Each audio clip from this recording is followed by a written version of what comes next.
Assalamualaikum warahmatullahi wabarakatuh. Selamat datang di channel 1N bersama saya Wan. Akan banyak video yang membuatmu penasaran. Oleh karena itu, subscribe channel ini agar tidak ketinggalan. Di video kali ini saya akan membacakan sebuah cerita horor. Cerita horor kali ini berjudul Penunggu Loteng Rumah Genteng Hitam. Sebelum ke videonya, pastikan lampumu sudah dimatikan karena mereka suka kegelapan.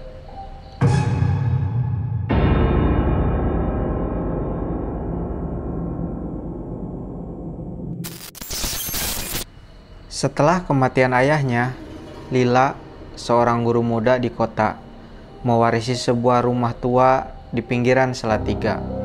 Rumah itu berdiri sejak zaman kolonial, besar dan megah, namun telah lama tak ditempati. Penduduk sekitar menyebutnya Rumah Genteng Hitam, karena loteng rumah itu dilapisi genteng tua yang warnanya kehitaman seperti terbakar. Walaupun banyak yang menyarankan agar ia menjual rumah itu, Lila memutuskan untuk tinggal di sana sambil mengajar di SD dekat desa. Baginya, itu bentuk penghormatan terakhir kepada ayahnya yang dulu sangat menyayangi rumah itu. Namun, sejak hari pertama ia merasa ada yang aneh. Setiap malam, dari loteng terdengar suara langkah kaki pelan. Seolah ada seorang yang berjalan mondar-mandir. Tapi saat diperiksa, loteng kosong. Hanya dipenuhi debu, sarang laba-laba, dan perabotan tua yang ditutupi kain putih. Suatu sore, saat membersihkan rumah, Lila menemukan lubang kecil di balik lemari. Setelah menggali sedikit, ia menemukan sesuatu yang tertanam di balik dinding. Sebuah kotak kayu tua berukir bunga melati, terkunci rapat. Dengan rasa penasarannya, ia membuka menggunakan obeng. Di dalamnya ada tumpukan kertas tua yang sudah menguning. Itu adalah surat-surat dari tahun 1978, ditulis oleh seseorang perempuan yang bernama Rara, adik kakeknya. Isinya penuh curhat. Ayah selalu mengurungku di loteng. Katanya, aku kerasukan. Tapi, aku hanya ingin bebas. Mereka semua takut padaku. Padahal, aku cuma ingin bermain. Dan di surat terakhir, tulisan berubah aneh dan kacau. Aku tidak sendirian di sini. Aku melihatnya. Dia memaksaku tetap di loteng.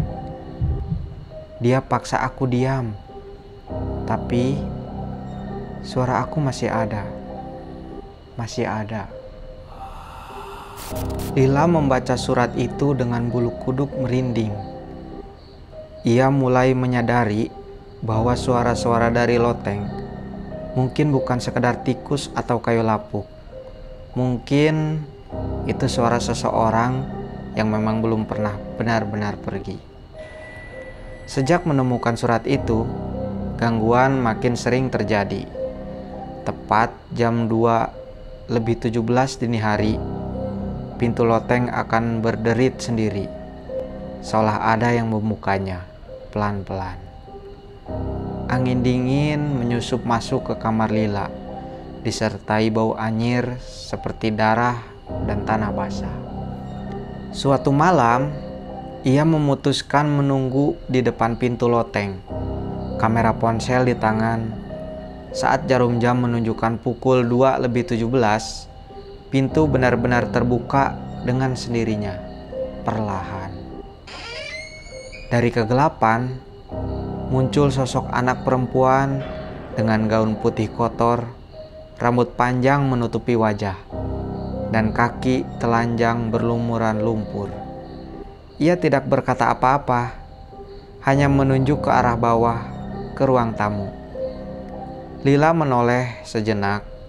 Saat kembali melihat ke depan, sosok itu sudah hilang. Tapi di dinding belakangnya muncul coretan merah. Aku mau main. Jangan larang aku. Malam itu, Lila pingsan di depan pintu loteng. Saat terbangun, ia sudah diranjang dengan bekas tanah di kakinya. Pagi harinya, warga desa datang setelah mendengar Lila menjerit dari dalam rumah. Ia tampak linglung dan hanya bisa menggumam satu kalimat. Dia belum pergi. Dia belum benar-benar pergi. Warga kemudian memutuskan mengunci loteng itu dengan rantai dan segel kertas doa.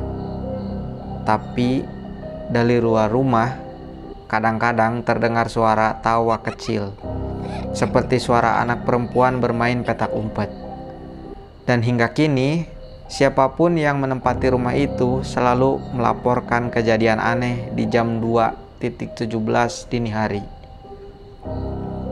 Beberapa percaya arwah Raras masih gentayangan. Tapi yang lebih menyeramkan, mungkin bukan Raras. Mungkin bukan Raras, tapi dia yang dulu mengurung Raras di loteng itu. Wah, rumah warisan ayahnya Lila itu ada penunggunya ternyata. Menurut kalian, siapa yang mengurung Rara di loteng?